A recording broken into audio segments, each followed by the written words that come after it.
Այս տարի Վրաստանում ցիտրուսային մրգերի բերքը բավականին առատ է, թե քանակը, թե որակը գերազանցում է նախորդ տարվան։ Բնակիչները շեշտում են նաև մեկ այլ կարևոր հանգամանք՝ ցիտրուսային մրգերը հարուստ են վիտամին C-ով, ինչը հատկապես կարևոր է ներկա շրջանում տարածվող տարբեր սեզոնային վարակների կանխարգելման համար։ Ինչպես գիտենք, եղանակները այս տարի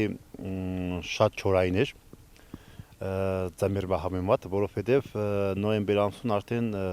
ձյունը գալիս էր եւ օդը մաքրվում էր։ Քանի որ վիրուսները շատացել են,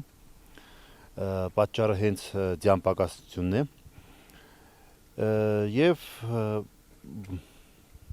վիրուսները շատ տարածված են մարդկանց մեջ։ Հարբուխ, հազ, բգիցավ եւ ամենակարևորը դա է, որ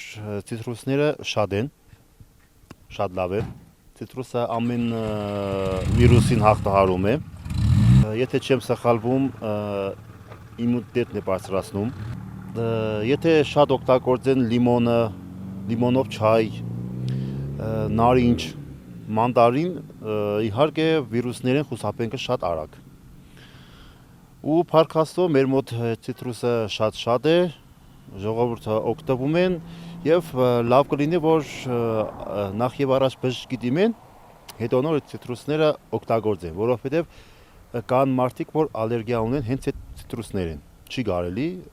ընդհանրապես օգտագործել։ Դրա համար պետք է անպայման դիմել նախ եւ առաջ բժշկի, հետո նոր ցիտրուսները օգտագործել։ Ճիշտ է, ցիտրուսային բարականների մեջ շատ կա օգտակար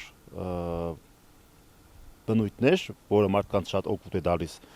Կան նաեւ որ մարդկանց վնաս է տալիս։ Լավ կլինի բոլորը լինեն առողջ եւ իսկ ցիտրուսնա օգտագործեն ոչ շատ։